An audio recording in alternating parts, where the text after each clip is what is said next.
Muita gente gostou, né? Muito legal, eu fico muito feliz. Muito obrigado por vocês estarem aqui. Então solta a vinheta.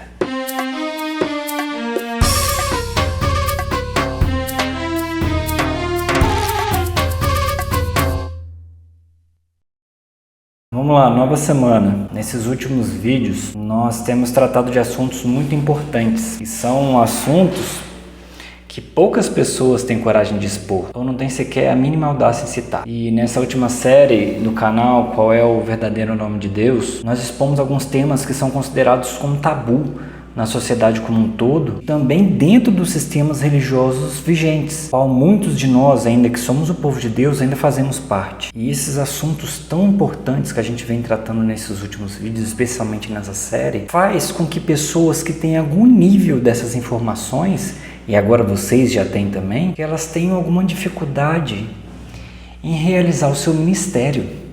Olha, ou seja, a pessoa tem algumas informações que são verdades, que são difíceis realmente de serem expostas, e isso dificulta as pessoas a realizarem os seus ministérios. E aí elas se tornam muito mais espectadoras desses assuntos, muito mais consumidoras desses assuntos do que protagonistas efetivamente desses assuntos. Então eu resolvi hoje abrir uma portinha para vocês, e hoje o assunto vai ser ministério. E aí, meus irmãos? Bateu o gelo agora? Então se prepara que hoje o assunto é com vocês. Belezinha? Belezinha? Tá? Mas antes, gente, eu vou anunciar a nossa nova série. Eu vou iniciar aqui uma série sobre manuscritologia bíblica e o impacto que os manuscritos bíblicos têm dentro da sociedade acadêmica, ou seja, entre os eruditos e estudiosos dos escritos bíblicos, e a consequência disso dentro da sociedade civil.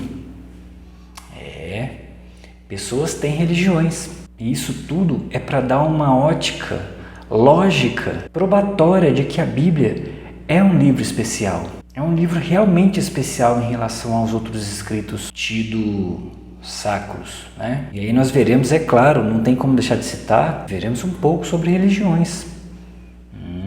Interessante, Rafael. E é lógico, os seus tais livros sacros, a gente vai detalhar um pouquinho mais.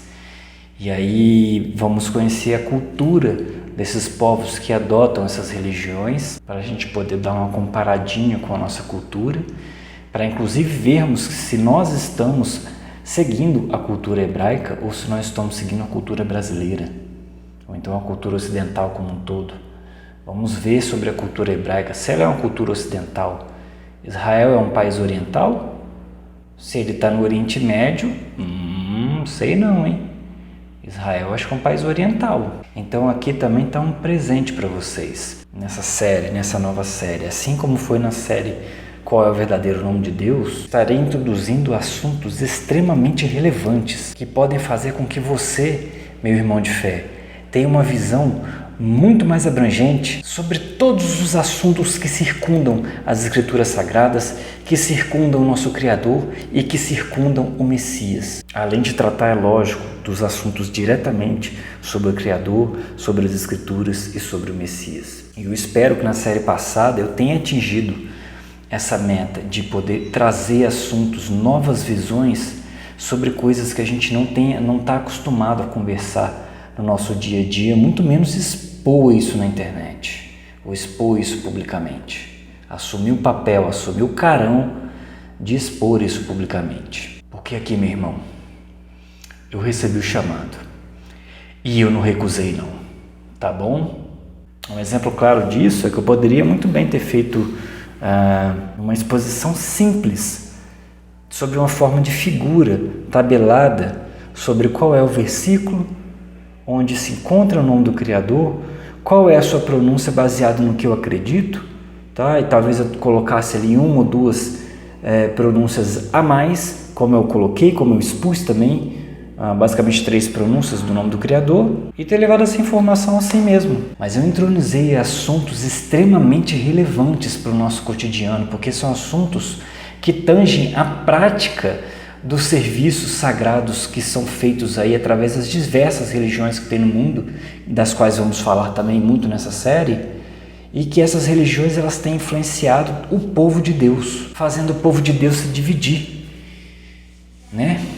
Achando que cada uma delas está buscando uma verdade mais absoluta do que a outra e que essas pessoas estão se sistematizando dentro de sistemas religiosos.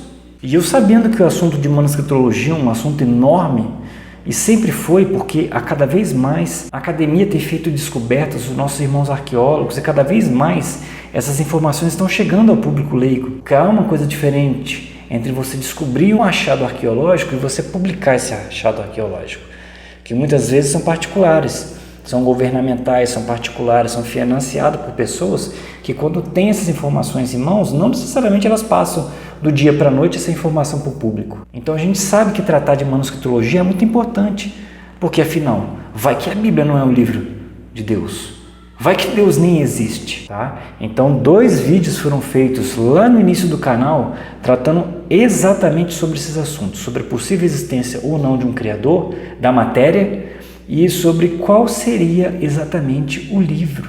Se esse criador existe, qual seria o livro que ele deixou? Tá? Além das testemunhas também, né? Das testemunhas pessoais, quais seriam as testemunhas escritas?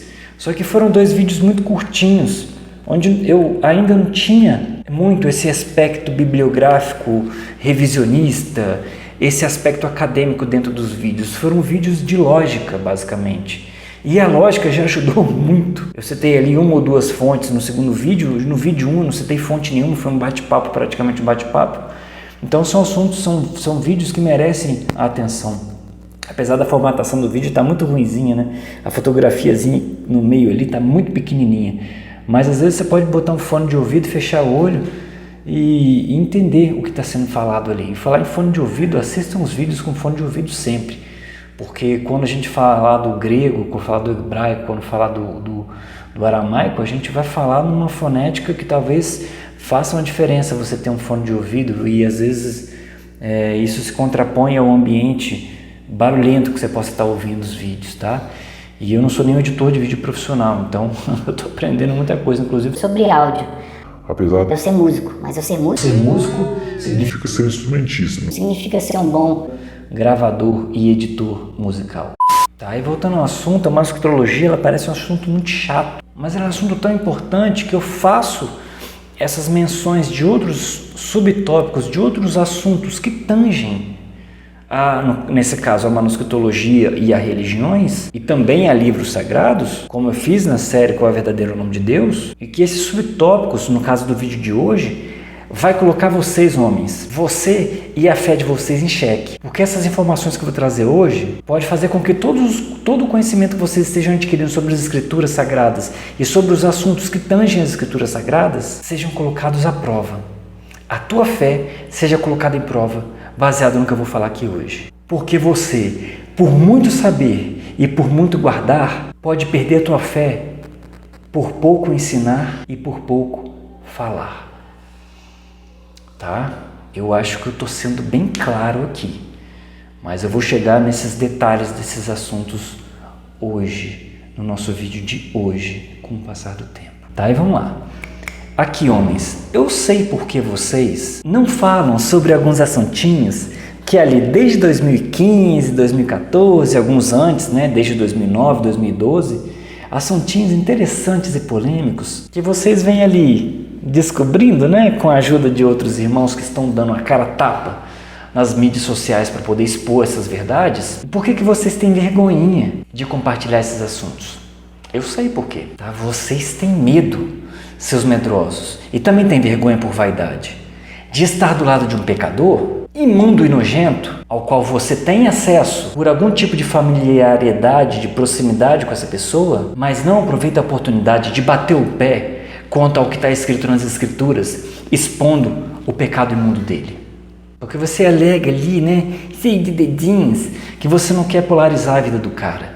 Você não quer ter influência e responsabilidades na vida dessa pessoa, tá? Numa espécie de política de boa vizinhança. Mas eu vou te dar um recado aqui, meu irmão. A sua política de boa vizinhança pode levar esse pecador mal informado como um injusto para a ressurreição e pode eliminar você da ressurreição, porque você vai estar sendo um iníquo, porque sabe a verdade mas não está proferindo.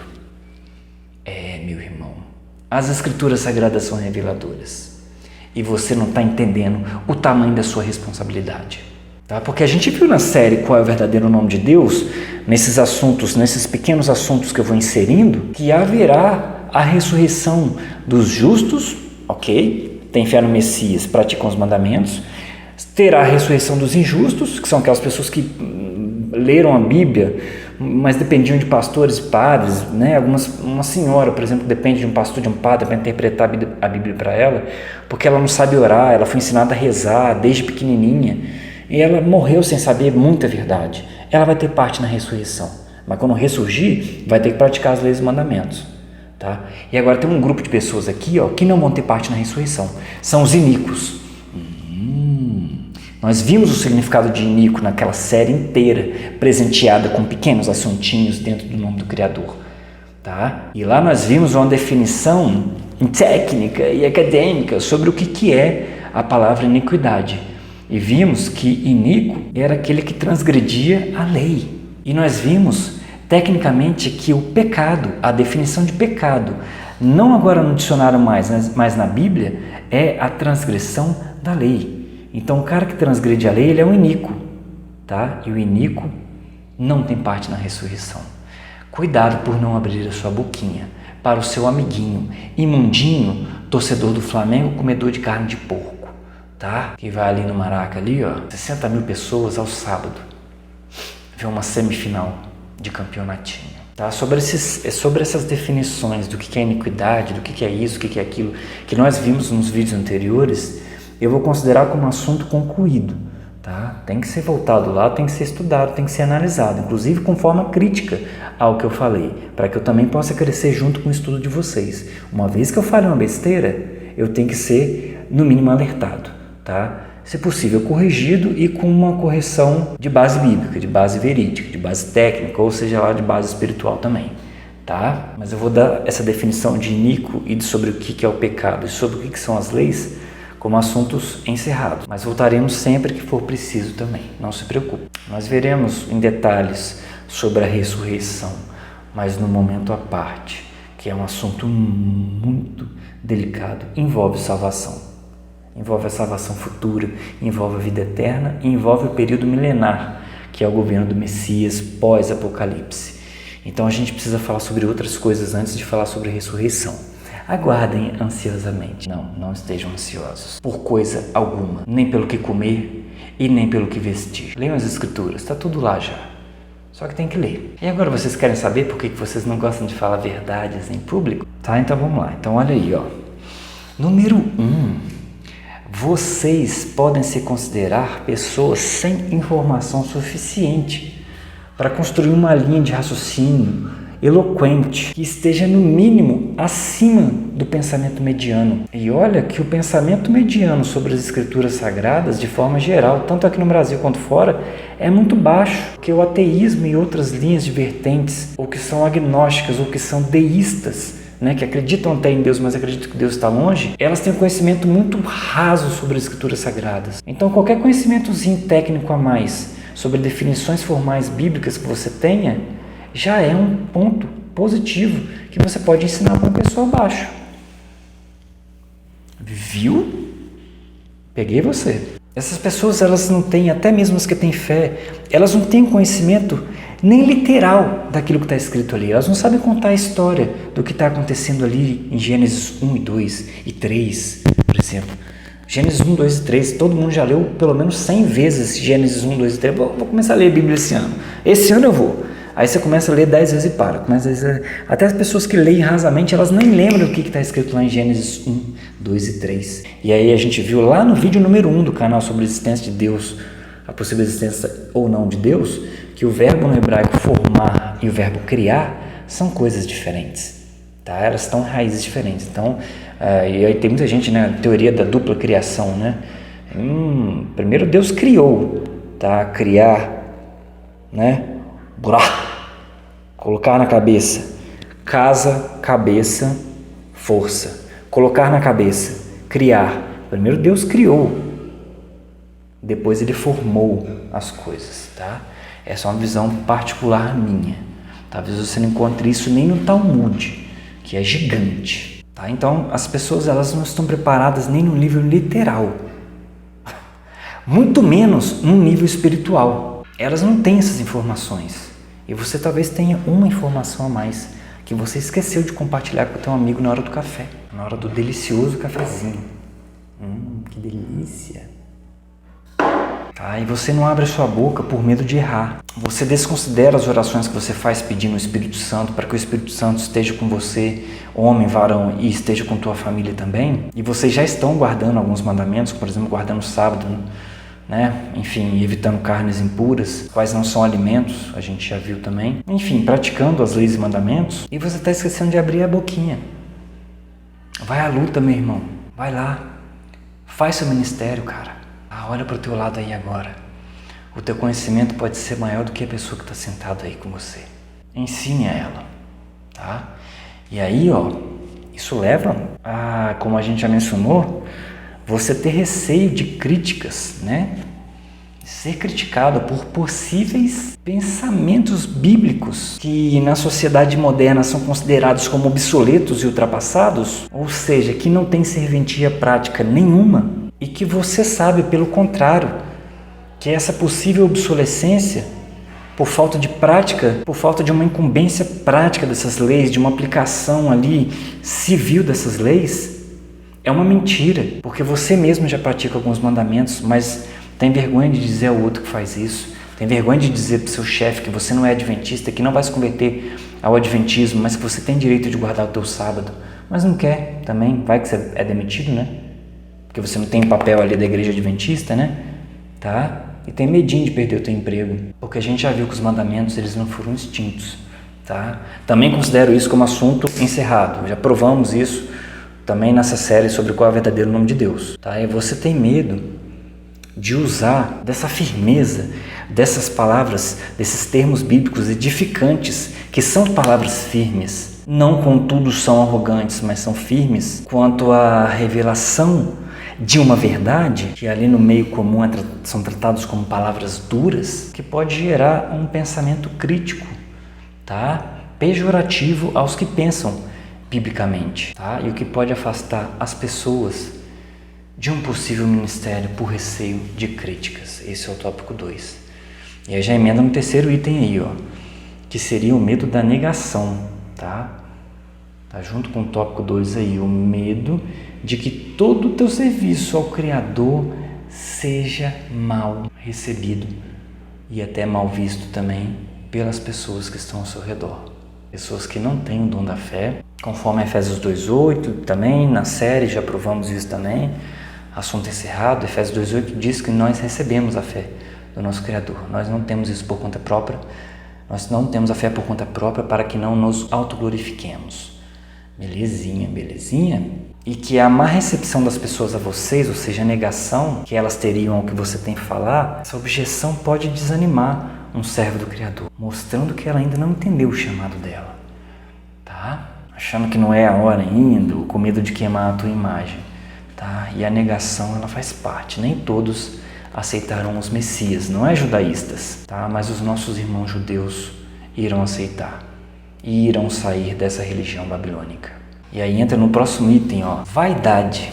Vaidadezinha quanto à tua imagem, tá? Gente, hoje as pessoas mais bem aceitas, digamos assim, elas estão numa corrida de rato dentro de uma coisa que as pessoas têm chamado de mainstream. Hoje o inglês foi bom, hein? Ou seja, um fluxo central, uma linha, um fluxo principal, cultural, de pensamentos e ações, que a gente sabe aí agora, né, que muitos aí apocalípticos, né, do Neemias e do Rômulo estão parando aqui no canal.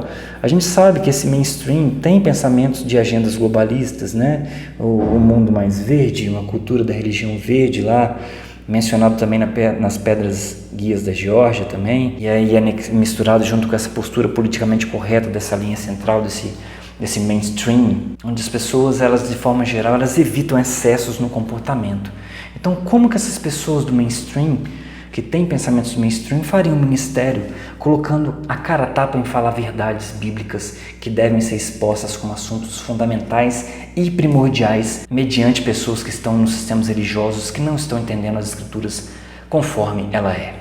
Você pode buscar ser politicamente correto e ter um relacionamento, digamos, excelente com todas as pessoas. Até aí tudo bem, uma imagem de uma pessoa afável, não violenta, com um caráter geral amistoso, uma pessoa amistosa. Entretanto, ser politicamente correto faz que, como diz o ditado, passarinho que acompanha morcego dorme de cabeça para baixo. Ou seja, meu irmão israelita bíblico, se esse mainstream, se essa linha central, se esse fluxo central, cujo pensamento comum é violar as leis do Criador, e você age e pensa como eles, tentando inserir a Bíblia dentro disso, como, por exemplo, guardar o sábado, assuntos que são tabu dentro desse mainstream, pode levar você e a sua imagenzinha vaidosa a perder amizades, de longas datas inclusive, perder companhias queridas, de pessoas queridas, familiares, parentes e familiares, amigos, e é isso que você não quer, tá?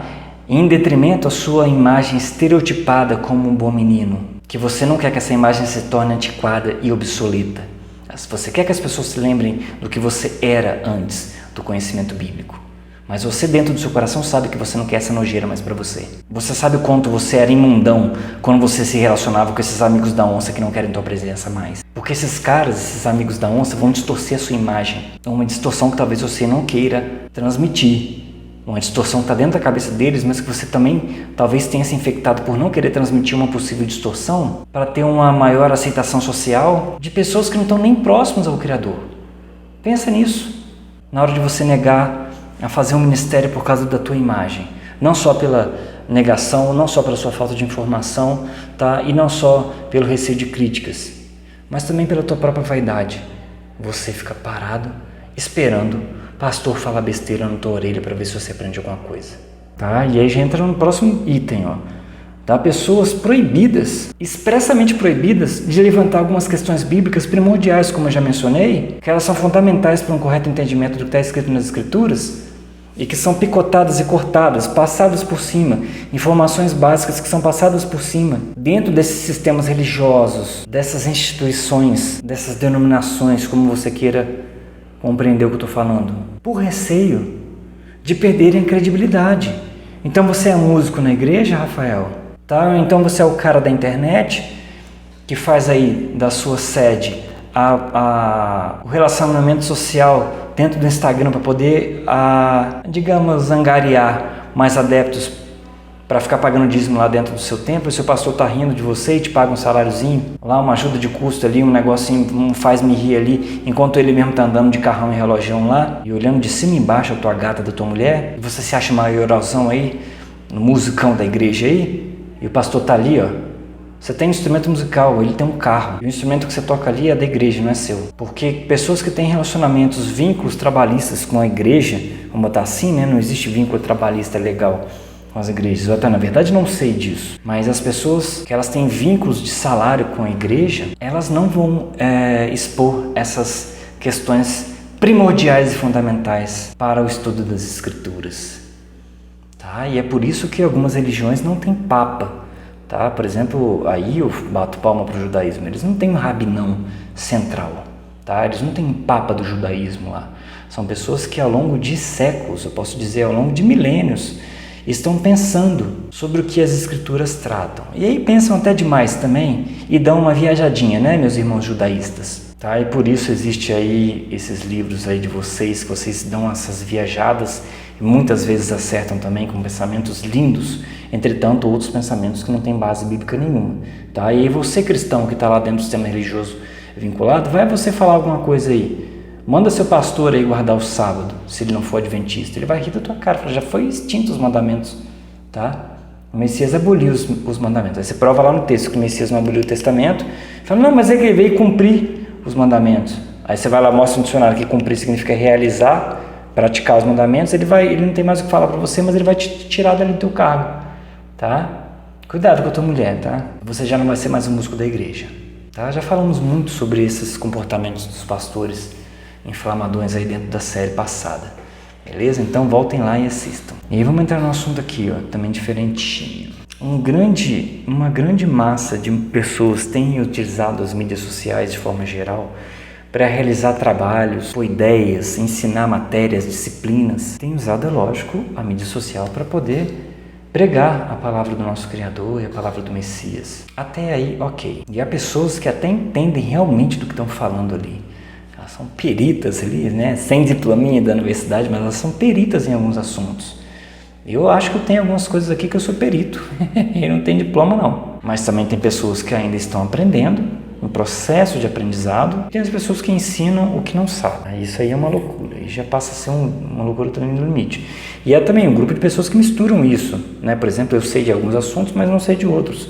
E quando eu vou inserir, eu sendo um especialista em um determinado assunto, né? Teoria musical, aí eu vou inserir algum outro assunto referente à história da música, algum assunto que eu possa cometer um agafe, um equívoco, bem como aqui os vídeos do canal, daqui a 1 ano, 2, 3, 10 anos, 5 anos, eu vou ver os vídeos de novo e vou ver com um olhar crítico e reanalisar aquilo que eu pensava e aquilo que eu falei. Se o Criador permitir, eu terei críticas a mim mesmo.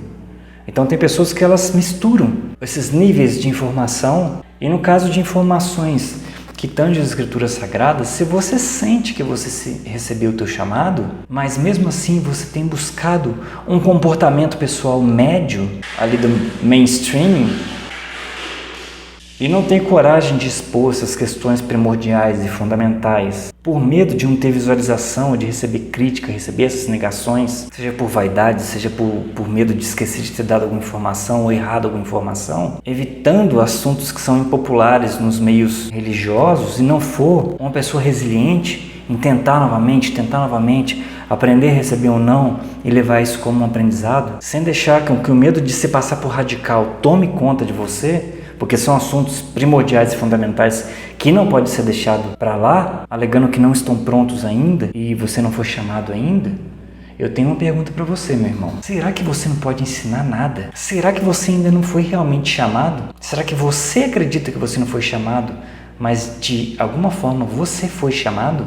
Porque muitos serão chamados, mas não tenha medo de não ser escolhido. Estou aqui hoje para te chamar para o seu ministério, tá? Seja dentro da sua casa, seja publicamente, sempre alertando essas pessoas que têm fé, mas que ainda estão atrelados a sistemas religiosos doutrinários. Tá? E vocês que estão ainda, meus irmãos ministros, né? Discípulos do Messias, atrelados a sistemas religiosos, saibam, esses sistemas religiosos limitam o teu campo de ação, limitam o teu ministério e limitam suas descobertas. E aqui eu não estou falando de assunto mundano, não. De descobertas acerca do formato da Terra, ou descobertas acerca de possíveis informações sobre picadinhas de abelha. Eu estou falando das suas descobertas bíblicas mesmo, como o próprio irmão, nosso maravilhoso e sábio irmão Paulo, nos alertou em 1 Coríntios 3:19. Vamos ver? Olha aí, ó. Uma gama de textos muito bons. E eu acrescento aí do Antigo Testamento Jó 5:13, Romanos 1:22, também escrita por Paulo, e aí eu volto a Coríntios. Vamos dar uma olhadinha. Porque a sabedoria desse mundo é loucura diante de Deus, tá? Pois está escrito, e aí Paulo dá um show de sabedoria, está escrito lá em Jó 5:13. Ele, o nosso Criador, apanha os sábios na sua própria astúcia. Paulo, no texto de 1 Coríntios 3:19, menciona exatamente esse texto de Jó 5:13. Tá? E aí continuando Romanos 1:22. Dizendo-se sábios, tornaram-se loucos.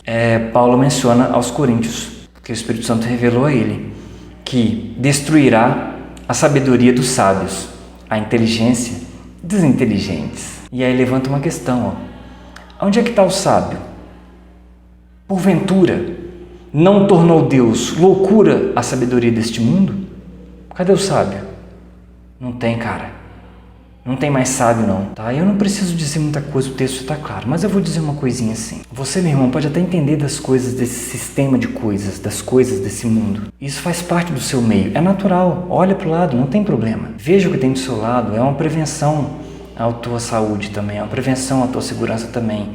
tá? Aprenda as coisas que estão do seu lado, ensine as coisas que estão do seu lado, isso não é um problema. Mas o conhecimento tido como verdadeiro são as verdades do nosso Criador. E aí, pode ser que você não veja ela do teu lado, porque elas não são verdades físicas, elas são verdades espirituais. E aí você, de tanto olhar para o lado e tentar buscar verdades físicas, tangíveis, palpáveis, não está enxergando numa vida futura verdades espirituais. E aí é que você se encaixa como um antiquadro perante os seus amigos da onça, porque eles só veem verdades materiais, porque eles não têm fé suficiente para a sabedoria do Criador. Por mais que achem que tem às vezes, mas para as loucuras do mundo, muitas pessoas estão abertas. Como o governo vai cuidar da gente? Não pergunta como é que Deus cuida da gente, como está escrito em Mateus, não é? Mas como o próximo governante agora nas eleições vai cuidar da gente a partir do primeiro ano de mandato dele? Será que ele vai fazer coisas boas ou será que ele vai enganar a gente de novo? Tá? E mesmo que você não saiba todas as verdades tangíveis e também não saiba todas as verdades espirituais, contudo, pode ser que nas verdades espirituais você esteja na frente dessas pessoas medianas. E aí você considerar que não estudou em toda a plenitude as Escrituras Sagradas, como bem eu mesmo também ainda não estudei em toda a plenitude das Escrituras Sagradas, pode fazer você desistir do seu ministério, tá? Mas eu vou te prevenir disso. Vamos olhar aí, ó. Gênesis, Oséias, Salmos e aí finalmente no Novo Testamento, Romanos, tá? Dá uma olhadinha aí. Gênesis 2,17. Da árvore do conhecimento do bem e do mal, dela não comerás, porque no dia em que dela comeres, certamente morrerás. Essa palavra aí, ó, tá escrito Daat. Só conhece como Daat, né? Ela significa exatamente conhecimento, tá? E aí em Oséias 4,6, continuando, o meu povo foi destruído porque lhe faltou Daat. E essa destruição foi porque tu rejeitaste o conhecimento e eu também te rejeitarei. E visto que esqueceste da lei do teu Deus, também me esquecerei dos teus filhos. Olha que coisa triste, tá? Nós somos os filhos desse povo que esqueceu o conhecimento, tá? E o povo foi destruído porque faltou conhecimento verdadeiro, porque o conhecimento mal eles têm, o conhecimento do mal eles têm e praticam, faltou conhecimento do bem. E aí em Salmo 119, versículo 142, um salmo maravilhoso, está escrito assim: a tua lei, a tua Torá, é a verdade, né? A verdade aí em hebraico é Amt. E aí indo finalmente para Romanos 1,25, porque mudaram a verdade, que aí seria como aletheia, ou aletheia, eu não sei como é que fala isso em grego, mudaram a verdade de Deus e mentiram e serviram mais a criatura do que ao Criador. Tá? Vamos ler de novo, ó. Eu vou ler o texto cursivo agora. Da árvore do conhecimento do bem e do mal, dela não comerás, porque no dia em que dela comeres, certamente morrerás. O meu povo foi destruído, porque lhe faltou conhecimento. Porque tu rejeitaste o conhecimento, e eu também te rejeitarei. Triste. Visto que esqueceste a lei do teu Deus, também me esquecerei de teus filhos. Tristíssimo, que coisa triste. E a tua lei é a verdade, pois mudaram a verdade de Deus em mentira e serviram mais a criatura do que ao Criador. Tá? Então essas palavras aí em hebraico referente a conhecimento e a palavra referente à verdade e a palavra referente à lei, elas se conectam entre si do Antigo ao Novo Testamento, tá? E dá uma reparada aí que todas as palavras mais temerosas desse texto aí, né? Como morrerás, destruído, esquecerei, rejeitarei, mentira, mal. Todas elas são baseadas na ausência da verdade, na ausência aí da aletheia. Que no texto lá está até no plural, seria aleteias, se eu não me engano. Todas elas também baseadas na ausência da lei, da Torah e da verdade, que é Ant, tá? E aí o conhecimento do Hat faltou para que essas pessoas recebessem todas essas punições, tá? Isso é triste. Mas aí, ó, Salmo 119, inclusive vai uma dica para vocês aí, é um salmo lindíssimo de aplicações práticas, tá? Porque o limite do teu ministério é a aplicação da lei, tá? O limite do teu ministério é o conhecimento verdadeiro. Não deve ultrapassar as leis, não deve ultrapassar o conhecimento verdadeiro. Essa palavrinha em hebraico aí. Só que é o conhecimento do bem, porque a falta de prática do conhecimento do bem e o excesso de prática do conhecimento do mal é o que fará, e nesse caso aí é o que fez o povo do Criador ser destruído, tá? E mesmo sendo o povo do Criador, conforme Oséias 4:6 mencionou. Porque apenas quem pode alimentar o teu ministério, meus irmãos, é o Criador e o Messias. Eles podem limitar o teu ministério, porque afinal eles te dão um chamado, mas também podem remover o teu chamado. Então, se você tem um pequenino conhecimento das Escrituras, que seja, ele deve ser compartilhado. Ainda mais se você sente isso dentro de você. Seja na hora do almoço com os colegas de trabalho, ou seja nas reuniões familiares de final de semana. Faça o seu ministério, meu irmão, pois o seu pequeno conhecimento das Escrituras pode estar muito acima e ser muito maior do conhecimento médio deles das Escrituras. E aí você está num patamar tão acima, se julgando num patamar abaixo, porque outras pessoas estão num patamar acima do seu, receberam ministérios maiores. E você não aceitou nem o seu pequeno ministério. E aí, meu brother, você vai ter o seu dom da fé colocado em xeque. Toda vez que você passar, meus irmãos, a rejeitar oportunidades de negociar os seus talentos e as suas minas, conforme as palavras escritas em Mateus 25 e em Lucas 19. Vamos dar uma olhada aí. Olha aí, ó. Olha que interessante. Mateus 25, 28 e 29, Marcos 9, 41 diz: tirai-lhe, pois, o único talento e dai-o ao que tem 10 talentos. Mas ao que não tiver nenhum talento, até o que ele tem na vida será tirado. Tá? E aí Marcos 9,41 complementa: portanto, qualquer que vos der de beber um copo de água em meu nome, em nome do Messias, porque sois discípulos do Messias, em verdade vos digo que não perderá o seu galardão. Tá? Então, o mínimo que você der de copo de água ao próximo, porque você é um discípulo do Messias, não vai perder o teu galardão, tá? Não vai perder o teu único talento, que pode ser dado ao que já tem muito talento, tá? E aqui agora vai entrar uma pregaçãozinha. Repare num detalhe. Ao que tem pouco, será tirado tudo o que tem, e será dado ao que já tem muito. Certo? Beleza. Viu esse grande detalhe? Ao que tem pouco, será tirado. Agora repare no minúsculo detalhe. Ao que não tiver nada, até o que tem será tirado. E aí agora de trás para frente, cuidado, para que você não perca o seu único talento que você tem, que você diz não ser suficiente para poder fazer o teu ministério. Porque quando você perder ele, você não vai ter nenhum. E aí quando você não tiver nenhum, tudo que lhe resta na tua vida, né, incluindo a tua própria vida, pode ser retirada. Falta de conhecimento, o meu povo será destruído. Por falta de espalhar o talento também. E olha aí, ó, Mateus 9, 37, 16, 24, 28, 19 a 20. A lavoura é grande, mas os trabalhadores são poucos. Se alguém quiser vir após mim, negue-se a si mesmo, tome o teu verdadeiro madeiro, cruz, madeiro, né? E siga-me. Portanto, ide e fazei talmidim,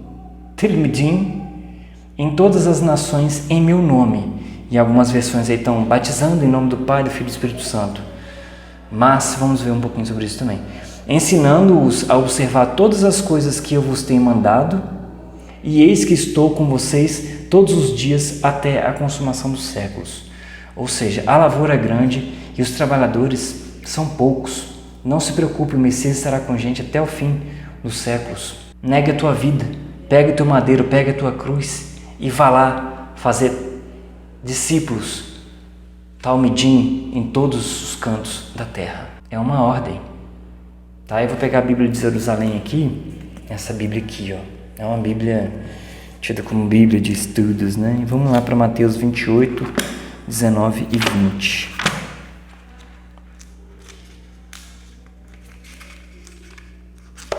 Mateus 28, 19 e 20.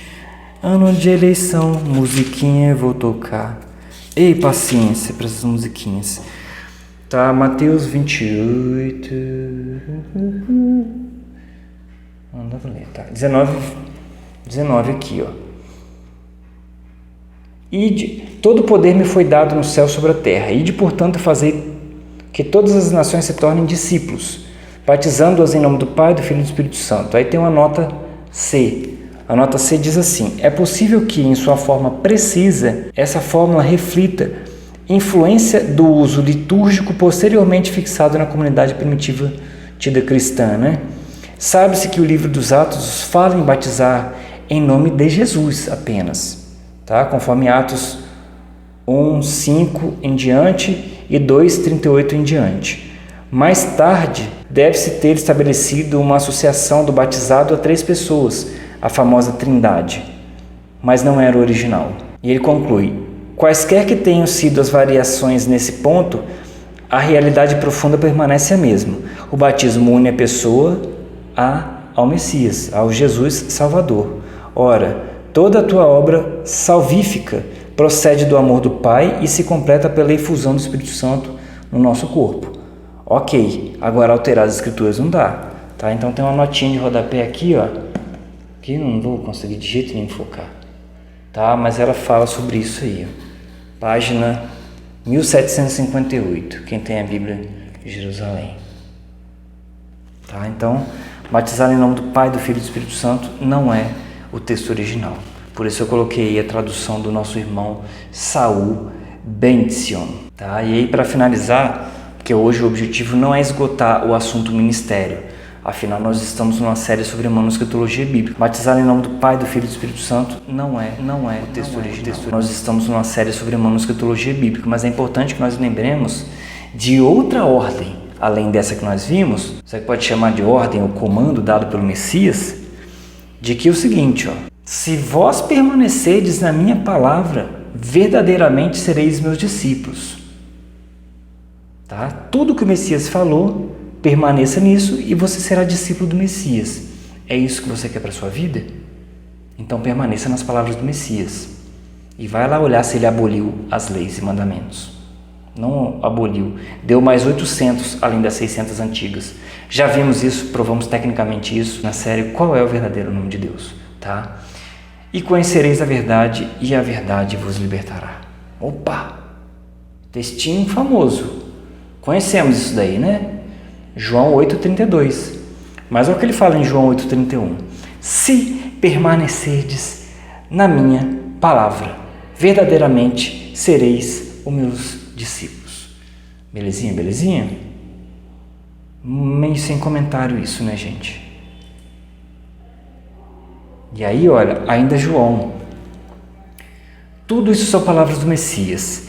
Nisto todos conhecerão que sois os meus discípulos, se vos amardes uns aos outros. Nisto é glorificado meu Pai, que deis muito fruto, tem que dar muito fruto, e assim sereis meus discípulos. Tá? Amemos uns aos outros, meus irmãos, e essa é a glória do nosso Criador, essa é a glória do Pai. Tá? E deem muitos frutos por se amarem e quererem o melhor um para o outro, porque assim o Messias vai considerar vocês como discípulo, tá? E não criando rixinhas. Alertem os seus irmãos que estão falando incongruências bíblicas dentro dos seus ministérios, mas não briguem com eles, apenas alerte-os. Que seja de forma incisiva, mas alerte-os, tá?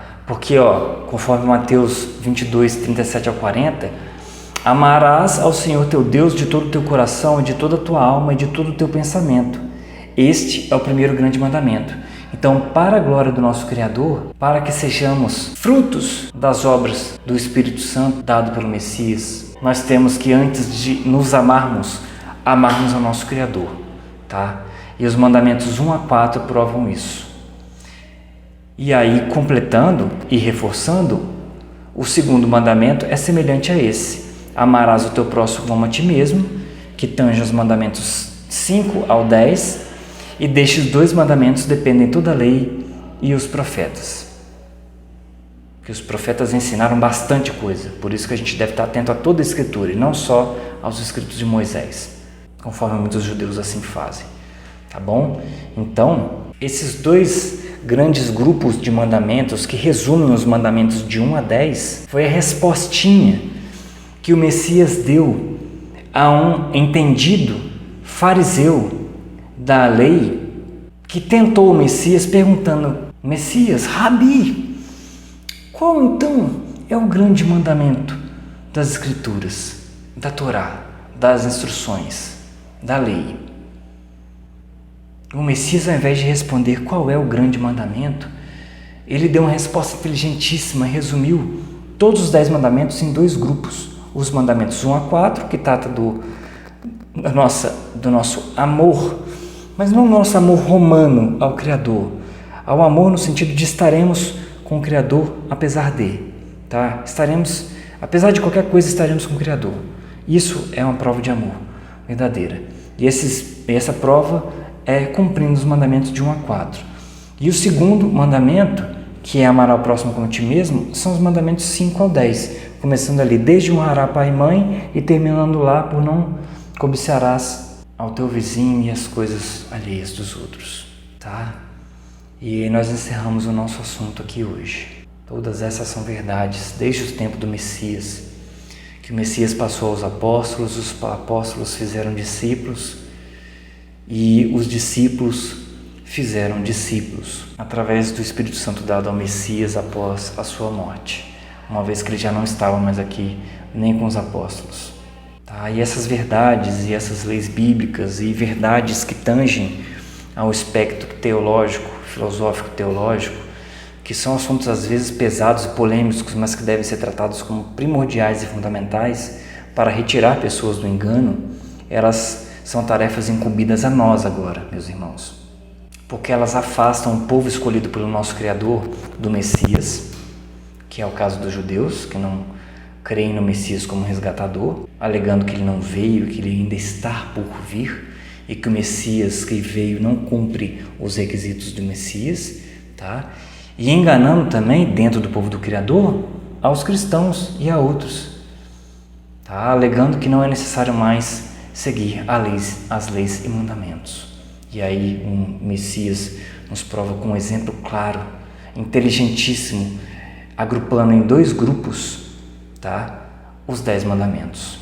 Sabedoria que nenhum rabino tem, meus irmãos judeus, porque ele era a lei, ele era a Torá viva, ele era a lei encarnada, tá? E isso serve para os meus irmãos cristãos também. Portanto, não cuideis, terminando com uma última palavra do Messias, não cuideis que vim abolir a lei e os profetas, tá? Do qual o Messias falou aí no versículo 37 ao 40, especificamente aí no 40. Não cuideis que vim abolir a lei e os profetas, mas sim cumprir. E aí vai no seu dicionário agora e olha o que é cumprir os mandamentos.